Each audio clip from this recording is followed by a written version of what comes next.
Mr. Speaker, at his recent retreat in Charlottetown, the Prime Minister said that life is really tough for politicians. Today he's off for another trip to New York for 3 days to give a couple of speeches and burn a whole lot of fuel. At the same time as he raises carbon taxes on Canadians for the crime of driving to work and feeding their families. Yesterday, inflation was up and way up. It is accelerating. It is higher than in the States and in Japan, which could drive up interest rates. Will he balance the budget and axe the tax to bring inflation and interest rates down? Yeah. The Honourable Minister of Energy. Thank you. Thank you, Mr. Speaker.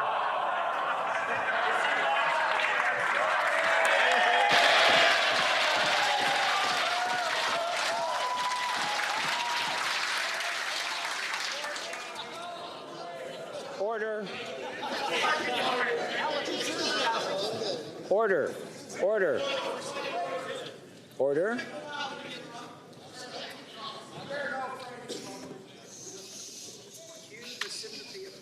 There we go. Shh. Okay, I realize it's Wednesday and everybody's excited and the emotions are running high, but we have to get through question period.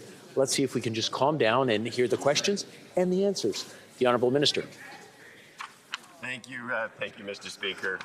We've been very clear that affordability is, of course, a top priority for this government. It is very clear that it is a huge concern on the minds of many, many, many Canadians. It is certainly, it has caused us to look at programs such as removing the GST from the construction of new rental units, provide money for home efficiency, the grocery rebate, and a range of other things. But I would say, Mr. Speaker, that it's also important that while we are addressing affordability, we do so in a manner that actually will allow us to also address the climate crisis. It is an existential threat to the future of our children. Shame on them for having no climate plan. On this side of the House, we can walk and chew gum at the same time. We can do both. The Honourable Leader of the Opposition. Well, they're prepared to thunderously applaud anyone other than their own leader who stands up in the House of Commons. No wonder the Prime Minister says it's a really hard time to be a politician. And, you know, right now, speaking of hard times, he's off in New York for another 3 days, burning a lot of jet fuel while he applies a carbon tax that he wants to quadruple to 61 cents a litre on farmers, single parents, on struggling working class families who have to choose between eating and heating. Will the Prime Minister park the plane, end the high carbon hypocrisy, and axe the tax? Yeah. The Honourable President of the Treasury Board. Mr. Speaker, unlike the Conservatives, our government actually has a plan to support Canadians during this time. We have, for example, the grocery rebate helping 11 million Canadians, Mr. Speaker, 4.2 million Canadians with the workers' benefit, over 6 million Canadians with indexing old age security. Mr. Speaker, what is their plan?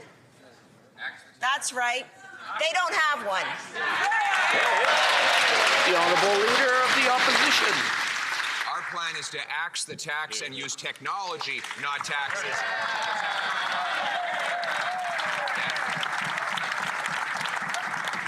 It's really incredible that this high-flying, high-carbon hypocrite is jetting around the world at the expense of Canadian taxpayers at the same time as he raises fuel taxes on everyday Canadians.